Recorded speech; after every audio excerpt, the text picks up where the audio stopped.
अस्सलामुअलैकुम, welcome to my YouTube channel zero to hero. आज जो हम अपना कोर्स स्टार्ट करने वाले हैं वो है ब्लॉगिंग के रिलेटेड। और हम इस पर्टिकुलर वीडियो में बात करने वाले हैं ब्लॉग की, ब्लॉगिंग की, ब्लॉगर्स की, वर्डप्रेस की, इन सारी चीज़ों के बारे में। सो इस वीडियो में जो हम समझने वाले हैं, जो हमारा मेन फोकस है आज, वो है हमारा वर्ड ब्लॉग पे कि ब्लॉग क्या होता है, ब्लॉगिंग क्या होती है, डिफरेंस क्या होता है ब्लॉग और वेबसाइट के दरमियान। तो यानी हम देखेंगे कि फ़र्क क्या है, क्योंकि हम बार बार बात करते हैं ब्लॉगिंग की, ब्लॉगर की। तो सबसे पहले तो हम ये देखेंगे कि ये वेबसाइट से किस तरह से अलग है। अब हम ब्लॉग की डेफिनेशन समझने की कोशिश करते हैं कि आखिर ब्लॉग होता क्या है। तो जो ब्लॉग है ये एक शॉर्टन वर्जन है किसका, वेब ब्लॉग का। यानी कि कभी भी आप इंटरनेट के ऊपर कोई भी इंफॉर्मेटिव पोस्ट कर, या फिर आप इस ऑब्जेक्टिव से पोस्ट करते हैं कि आप इस ऑब्जेक्टिव के थ्रू पोस्ट करते हैं कि मुझे यहाँ पर कुछ इन्फॉर्मेशन जो है देनी है, then that is basically called as blog. तो बेसिकली ब्लॉग क्या होता है? ब्लॉग एक रिवर्स क्रोनोलॉजिकल ऑर्डर में सेट की हुई एक चीज़ है जिसमें आप इंफॉर्मेशन डिस्प्ले करते हैं। अब हम देखेंगे कि रिवर्स क्रोनोलॉजिकल ऑर्डर क्या है। इसका मतलब ये है कि जैसा कि आपने कोई चीज़ 10 तारीख को पोस्ट की, उसके बाद आपने कोई 11 तारीख को पोस्ट करी, उसके बाद आपने 12 तारीख को कोई चीज़ पोस्ट की, यानी कि जो पोस्ट आपकी 10 तारीख वाली है वो नीचे चली गई, ठीक है। उसके बाद 11 वाली पोस्ट उसके ऊपर आ गई, इस तरीके से, ठीक है ना। यानी कि फिर उसके बाद 12 वाली पोस्ट उसके ऊपर आ गई। So this is basically called chronological order, ठीक है। यानी कि जो सबसे पहले हुई होगी चीज़ वो सबसे नीचे पहुंच जाएगी, और जो सबसे बाद में हुई होगी यानी कि लेटेस्ट चीज़ जो होगी वो सबसे ऊपर हमें दिखाई देगी। तो ये होता है हमारा रिवर्स क्रोनोलॉजिकल ऑर्डर। यानी कि कुछ भी यहाँ पे फिक्स नहीं है। अगर आप चाहो कि मैं यहाँ पे ये चीज़ फिक्स कर दूँ तो ऐसा नहीं है। तो ये जो हमारा कंटेंट होता है इंटरनेट पे बेसिकली इंफॉर्मेशन देने के लिए है। हम यहाँ पे इंफॉर्मेशन प्रोवाइड करते हैं, कोई चीज़ हम सेल नहीं कर रहे होते, यहाँ पे हम कोई सर्विसेज को प्रमोट नहीं कर रहे होते, यहाँ पे हम अपने प्रोडक्ट को प्रमोट नहीं कर रहे होते हैं। मीन कि हम इनडायरेक्टली कर सकते हैं, जैसे हम एफिलिएट की बात करें तो वो हर चीज़ इनडायरेक्ट है। लेकिन डायरेक्टली कभी भी ब्लॉग का पर्पस ये नहीं होता कि अगर आप गूगल पे जाएं और टाइप करें व्हाट इज़ एसईओ, आपको बहुत सारे ब्लॉग दिखाई देंगे। वो दिखते आपको वेबसाइट के जैसे ही हैं, लेकिन उसको हम यूँ समझ सकते हैं कि वेबसाइट के ऊपर ही ब्लॉग होता है। लेकिन टेक्निकली अगर देखा जाए तो ब्लॉग में, वेबसाइट में फ़र्क है। दोनों एक चीज़ नहीं है। अगर आपको लगता है कि दोनों एक चीज़ हैं तो ये गलत है। एक ब्लॉग अलग होता है, वेबसाइट अलग होता है। वेबसाइट का पर्पस अलग होता है, ब्लॉग का पर्पस अलग होता है। हाँ, वेबसाइट के ऊपर ब्लॉग हो सकता है, यानी वेबसाइट के ऊपर ही एक लिंक दिया जा सकता है जिससे आप उसका मतलब उस पर्सन के ब्लॉग तक जा सकते हैं या उस इंडिविजुअल के ब्लॉग तक जा सकते हैं। बट इम्पोर्टेंट चीज़ ये है कि वेबसाइट ब्लॉग है ये नहीं है, या ब्लॉग जो है उसको हम वेबसाइट कह सकते हैं क्योंकि वो एक मतलब एक जैसे ही होते हैं, वेब पेजेस की तरह के ही होते हैं। और वेबसाइट का मतलब कलेक्शन ऑफ वेब पेजेस ही होता है, हम कह सकते हैं। बट उन दोनों में बहुत ज़्यादा डिफरेंस है, और रीज़न ये है क्योंकि उन दोनों का पर्पस अलग अलग है, right. So a blog is an online journal, यानी कि एक तरह से ये ऑनलाइन इंफॉर्मेशन जो है कैरी करता है, displaying information in a reverse chronological order, ठीक है। ये मैंने अभी आपको बताया। अब हम इसके मेन पर्पस की बात करें, अगर मेन पर्पस क्या होता है ब्लॉग का, तो मेन पर्पस इसका ये है कि it connect you to the relevant audience. अब हम ब्लॉग क्यों बनाएंगे, यानी कि अब मैं अपने आप से सवाल करती हूँ कि मैं ब्लॉग क्यों बनाऊँगी, ठीक है। तो ये जो स्टेटमेंट यहाँ पे लिखा हुआ है द मेन पर्पस की, तो like which connect you to the relevant audience, इसका मतलब क्या है?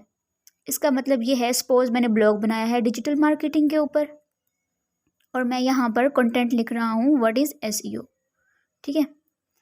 और इसके ऊपर मैंने बहुत ज़्यादा तफसील में लंबी चौड़ी पोस्ट कर दी, लाइक 2000 वर्ड्स की, ठीक है। इसका मतलब क्या है? अब मैं इसका एसईओ करूँगी, ठीक है। जब कभी भी कोई भी गूगल के ऊपर जाएगा, व्हाट इज़ एसईओ सर्च करेगा, तो ये जो ऑडियंस है जो एसईओ के बारे में ढूंढ रही है, जो भी इंफॉर्मेशन उनको चाहिए, उनको मैं अपना यहाँ पे ब्लॉग दिखाऊंगी या अपने ब्लॉग पर लेकर आना चाहती हूँ एसईओ गूगल सर्च इंजन, ठीक है। अगर मैं सारी चीज़ें कर रही हूँ तो ये जो पर्पस है बेसिकली ब्लॉग का, यही मकसद है। यानी कि ब्लॉग क्या करता है, आपको और आपका जो ब्लॉग है, आपके जो ऑडियंस हैं उनको, रेलिवेंट जो ऑडियंस होती है उनसे कनेक्ट करते हैं, ठीक है। क्योंकि ये ब्लॉग का पर्पस है कि आपको आपके रेलिवेंट ऑडियंस से कनेक्ट करना, वो ब्लॉग होता है।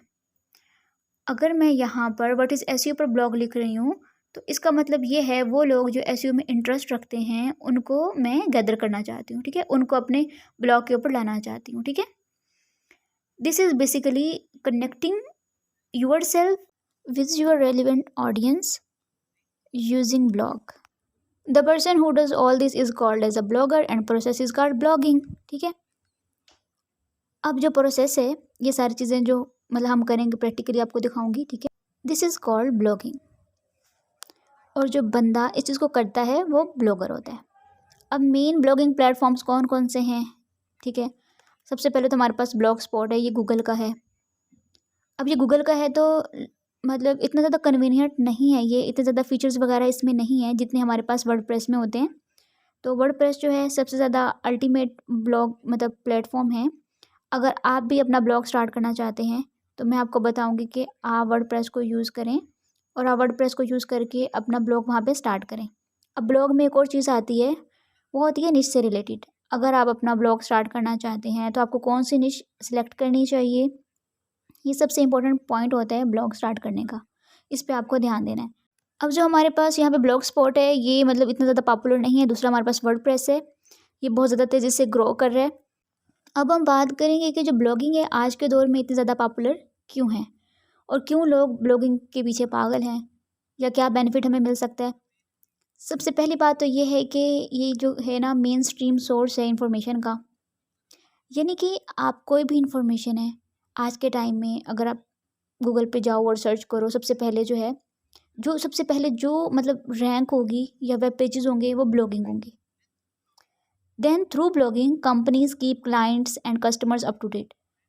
वेबसाइट पे हर रोज़ नया नया कंटेंट नहीं आ सकता है, उसके लिए आपको ब्लॉग चाहिए होगा। ये भी रीज़न है कि बहुत सारी जो कंपनीज़ हैं, जो बड़ी ऑर्गेनाइजेशंस हैं, वो अपने क्लाइंट्स को, अपने कस्टमर को अप टू डेट रखने के लिए, या उसे रेगुलरली मतलब टच में रहने के लिए, उन्हें रेगुलरली कुछ ना कुछ वैल्यूएबल कंटेंट देते रहने के लिए वो क्या करते हैं, अपना ब्लॉग स्टार्ट कर रखा होता है, जिसे जब वो चाहें कुछ ना कुछ कंटेंट वगैरह वहाँ पे दे सकते हैं, ठीक है, जो काम वो अपनी वेबसाइट पे नहीं कर सकते। Through a blog visitors can comment and interact with you और योर ब्रांड। आपने एक वेबसाइट बना के रख दी, अब वेबसाइट के ऊपर कोई कमेंट नहीं करने आएगा, बट ब्लॉग के ऊपर कमेंट करने का एक सिस्टम होता है, एक ऑप्शन होता है। अगर आपने कोई पीस ऑफ कंटेंट लिखा है, कोई इन्फॉर्मेशन वहाँ पे लिखी है, या आपने कोई शेयर की है, इन डैट केस लोग उसके नीचे कमेंट्स कर सकते हैं, लोग शेयर कर सकते हैं अपने व्यूज़। तो ये वो पीस ऑफ कंटेंट है जो मतलब शेयरेबल है, जिसके ऊपर लोग जो है रियल टाइम में इंगेज होते हैं, और अपने व्यू, जो उनके व्यूज़ हैं वो आप तक पहुंचाते हैं, कि उन्हें इन्फॉर्मेशन अच्छी लगी नहीं लगी है, जो भी बात होती है। तो you can earn money through blogging, तो आप जो है ब्लॉग के थ्रू मनी भी अर्न कर सकते हो। अब एक बहुत ही इंपॉर्टेंट चीज़ जिसको हमने डिस्कस करना है, that is the difference between blog and website, कि क्या डिफरेंस है, हम उनके पॉइंट्स देख लेते हैं। अब जैसे कि वेबसाइट में भी स्टैटिक और डायनामिक, यानी कि वेबसाइट दोनों स्टैटिक भी हो सकती है और डायनामिक भी हो सकती है, ठीक है। इसका मतलब ये है कि अलोन एक वेब पेज हो सकता है, जिसमें मतलब अगर आप कोई फॉर्म वगैरह सबमिट करना चाहें तो ये नहीं। यानी कि स्टैटिक का मतलब है कि ये सिर्फ और सिर्फ एक पेज है जहाँ पर आप लोग सिर्फ और सिर्फ एक इन्फॉर्मेशन डिस्प्ले कर सकते हैं। यानी कि एक ऐसी एक कॉमन सी इन्फॉर्मेशन वहाँ डिस्प्ले हो रही है जो आपको दिख गई है और आपने उसको देख लिया है। आप उसमें कोई इन्फॉर्मेशन वापस से ऐड नहीं कर सकते हो, कोई एडिशन नहीं कर सकते हो, ठीक है। या फिर आप कुछ को आंसर आया आपका, वो सारी चीज़ नहीं है, या कोई कमेंट वगैरह है, वो सब कुछ आप नहीं कर सकते हो। That is basically static website. अब वेबसाइट स्टैटिक भी हो सकती है, वेबसाइट डायनामिक भी हो सकती है, बट जो हमारे पास ब्लॉग हैं वो हमेशा डायनामिक होंगे। यानी कि यहाँ पर यूज़र एंड से इंफॉर्मेशन डाली जाती है, इसलिए इसको डायनामिक होना ही पड़ेगा। ब्लॉग जो है वो स्टैटिक इसलिए नहीं हो सकता क्योंकि हमें ब्लॉग में हर रोज़ कोई ना कोई न्यू इन्फॉर्मेशन ऐड करनी ही होती है, कोई ना कोई न्यू अपडेट्स देनी होती हैं अपने ऑडियंस को, तो इसी रीज़न से इसे डायनामिक होना ही है। अब मैं पहले भी बताया था कि ब्लॉग जो है वो वेबसाइट नहीं है, लेकिन जो ब्लॉग है वो वेबसाइट का पार्ट हो सकती है, ओके। अब बेसिकली आरएसएस भी आप अपने ब्लॉग में यूज़ कर सकते हो, ये एक दूसरी चीज़ है, यानी कि रियल सिंपल सिंडिकेशन इम्प्लीमेंटेशन, ठीक है। यानी कि आप इसे मैन्युअली भी ऐड कर सकते हो अपने कंटेंट में इस चीज़ को। दूसरी तरफ वेबसाइट में मेरा कोई प्रोडक्ट है, उसमें उसकी इन्फॉर्मेशन है, कोई सर्विस है उसकी इन्फॉर्मेशन है, मेरी कंटेंट की इन्फॉर्मेशन वगैरह है। अगर आपको लेनी है सर्विसेज या प्रोडक्ट लेना है तो आप कॉन्टैक्ट कर सकते हो। इस तरह से मेंशन करते हैं, या हमारी कंपनी या हमारी सर्विस या प्रोडक्ट कोई भी, उसके बारे में सारी की सारी इन्फॉर्मेशन वेबसाइट से हम दे सकते हैं लोगों को, ठीक है। लेकिन ब्लॉग में टू वे इसलिए है क्योंकि हमारे थॉट्स हैं, हमारे वहाँ पे अपने अपने व्यूज़ हैं, वहाँ पे कोई कमेंट आया, it's like a two way communication, ठीक है। अब इसमें ये है कि जो ब्लॉग है doesn't require below are some blog websites for example. यानी कि ज़रूरी नहीं है कि एक ही ब्लॉग को हमेशा मतलब वेबसाइट की ज़रूरत होती है, ये ज़रूरी नहीं है कि ब्लॉग को हमेशा वेबसाइट की ज़रूरत हो। मैंने पहले भी मेंशन किया है।